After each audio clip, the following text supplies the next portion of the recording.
ఇందులో భాగంగా నిన్న ఆదిలాబాద్లో ఎంటర్ అవడమే కాటన్ మార్కెట్కి పోయినాం.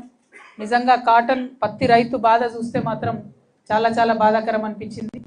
ఆదిలాబాద్ జిల్లాలో ఉన్న అందరు ప్రజాప్రతినిధులకు తెలుసు ఈ సీజన్లో పత్తి వస్తుంది, పత్తి కొనుగోలుకి ఇబ్బంది అవుతుందని తెలుసు. ఒక పక్క మొంతా తుఫాన్ వచ్చిందని తెలుసు. ఆ తుఫాన్ వస్తే తేమ శాతం పెరుగుతుందని కూడా తెలుసు. కానీ ఇక్కడ ఉన్నటువంటి బీజేపీ ఎమ్మెల్యే గారు కావచ్చు, ఇక్కడ ఉన్నటువంటి బీజేపీ ఎంపీ గారు కావచ్చు, మరి ఇక్కడ ఉన్నటువంటి ఏ నాయకులైనా కాంగ్రెస్ కానీ బీఆర్ఎస్ కానీ ఎవ్వరు కూడా కనీసం ముందస్తు జాగ్రత్త అన్న తీసుకోలేదు, ముందస్తు ఆలోచన అన్న చేయలేదు. ఇంకా దారుణం ఏంటంటే జిల్లా యంత్రాంగం, జిల్లా కలెక్టర్ గారు ఖచ్చితంగా ఒక అడుగు ముందు ఉండాలి. మా జిల్లాలో ఈ ఇబ్బంది అవుతుంది అనేటటువంటి యాంటిసిపేషన్తోని ప్రభుత్వం మీద ఒత్తిడి పెంచాలి. కానీ అటువంటి పరిస్థితి ఇక్కడ నిన్న కనబడలేదు. మేము గత వారం కింద మహబూబ్ నగర్ పోయినప్పుడు కూడా చెప్పడం జరిగింది, బాగా వాన పడుతున్నది, తేమ శాతం పెంచి తీసుకోవాలి, రైతులు ఇబ్బంది పడే పరిస్థితి ఉందని చెప్తే కూడా ప్రభుత్వం 1 వీక్లో మొత్తం పోయిన వారం అంతా కూడా జూబ్లీహిల్స్ ప్రచారం మీద ఉన్న శ్రద్ధ పత్తి రైతుల జీవితాల మీద లేకపోవడం అన్నది దారుణం. కాంగ్రెస్ పార్టీ వరంగల్కు రాహుల్ గాంధీ గారిని తీసుకొని వచ్చి రైతు డిక్లరేషన్ అని చేసి రైతులకు ఏదో చేస్తామని చెప్పి మాయమాటలు చెప్పి ఓట్లు వేయించుకొని వాళ్ళ అధికారంలోకి వచ్చిండ్రు. కానీ ఏ ఒక్క రైతు కానీ, అది వరి పండించే రైతు ఇవాళ సంతోషంగా లేడు, మక్క పండించే రైతు ఇవాళ సంతోషంగా లేడు, పత్తి పండించే రైతు సంతోషంగా లేడు, సోయా పండించే రైతు సంతోషంగా లేడు. ఇది కరెక్ట్ కాదు. రైతుని విస్మరించినటువంటి రాజ్యం ఎన్నటికి కూడా బాగుండదు.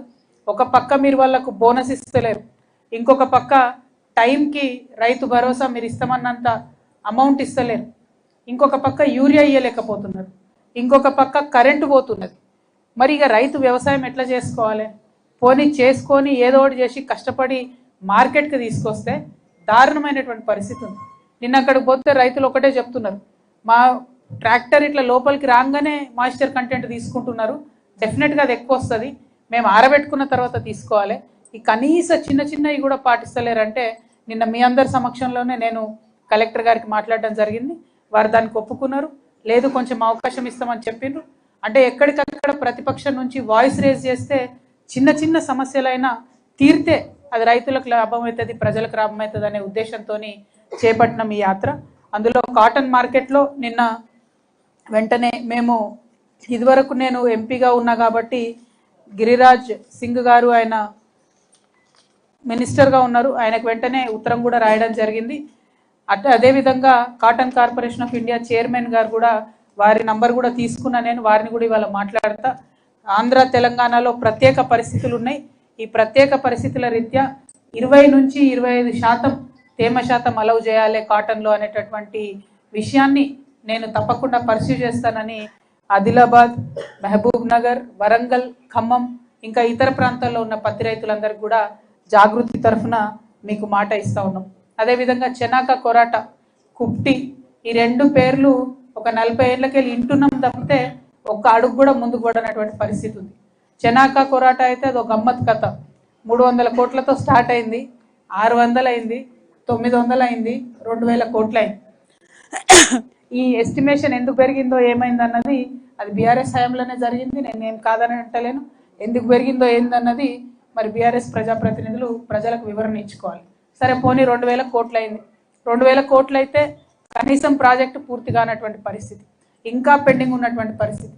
మహారాష్ట్ర సైడ్ 1700 ఎకరాలు ఇంకా ల్యాండ్ అక్విజిషన్ కూడా కానటువంటి పరిస్థితి. మరి ఇప్పుడు రైతులు ఏం చేయాలి? పోనీ అది పెండింగ్ ఉందనుకుందాం. చిన్న విషయం ఒకటి మీ అందరి దృష్టికి, ప్రజల దృష్టికి నేను తేవాలనుకుంటాను. మహారాష్ట్ర దిక్కున్నటువంటి బండేమో కట్టిండ్రు, అంటే ఒక నీళ్ళు వెనుకకు దంతే మహారాష్ట్రలో గ్రామం సురక్షితంగా ఉంటుంది. కానీ తెలంగాణ దిక్కున్నటువంటి మన కొరాట గ్రామానికి మాత్రం బండ్ కట్టలేదు. అంటే ఎంత శ్రద్ధ లేని పని అంటే, పైసలు పెరిగింది ఓకే, అవినీతి అయిందో ఇవన్నీ మర్చిపోదాం అనుకున్నా కూడా పనిలో కూడా కనీసం మన గ్రామాన్ని రక్షించాలనేటటువంటి శ్రద్ధ ఇక్కడ ప్రజాప్రతినిధులకు లేకపోవడం దారుణం. ఆ విషయాలైతే పైన ఉన్నోళ్ళు చూడరు కదా, కింద ఇక్కడ ఉన్నోళ్ళే చూసుకోవాలి, కాంట్రాక్టర్లు పట్టుకోవాలి, ప్రయారిటీ కింద చేయించుకోవాలి. ఆ శ్రద్ధ లేకపోవడం దారుణం. ఇప్పుడు ఉండేటటువంటి ప్రజాప్రతినిధుల్ని నేను చెనాక కొరాట ప్రాజెక్ట్ని తక్షణమే పూర్తి చేయాలని డిమాండ్ చేస్తూ ఉన్నా. 50,000 ఎకరాలకు నీళ్ళిచ్చేటటువంటి ఈ ప్రాజెక్టు మరి నిర్లక్ష్యానికి గురి కావడం అన్నది కరెక్ట్ కాదు. ఇంకొక 10% కూడా పనులు బాకీ లేవు. ఆ 10% పనులు అయిపోతే కంప్లీట్గా వాటర్ 50,000 ఎకరాలకు వచ్చే ఆస్కారం ఉంది. దాన్ని పూర్తి